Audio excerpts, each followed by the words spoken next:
அது அந்த பெஹலூல் சொல்லுகிறார், அவர் என்ன செய்யறான்னு சொன்னா கடற்கரை ஓரத்துல பீச்சில் என்ன செய்யறாரு, வீடு கட்டுறார்.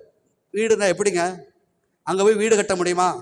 குழந்தைகள்லாம் வீடு கட்டுவான், மண்ணை வந்து ஒரு சுவர் மாதிரி ஒரு பாத்ரூம் மாதிரி அப்படி ஒவ்வொன்றா எழுப்பி கொஞ்சம் அழகாக கட்டுவாங்கல்ல. மண்ணில் வீடு கட்டுறது, காத்தடிச்சா விழுந்துரும், தண்ணி எடுத்து ஊத்துனா கரைஞ்சிரும்.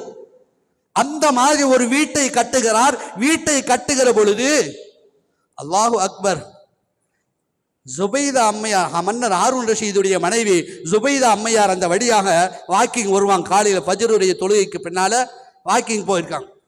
அப்போ அந்த அம்மாவுடைய நினைப்புல ஏதாவது சதக்கா செய்யணும், யாருக்காவது தர்மம் செய்யணும். மன்னருடைய மனைவி அல்லவா, காலையில் பீச் ஓரத்தில் கடற்கரை ஓரத்தில் வாக்கிங் போயிட்டு இருக்கும்போது ஜுபைதா கேட்க, என்ன பெஹலூல், என்ன வீடு கட்டிட்டு இருக்கிறீங்க?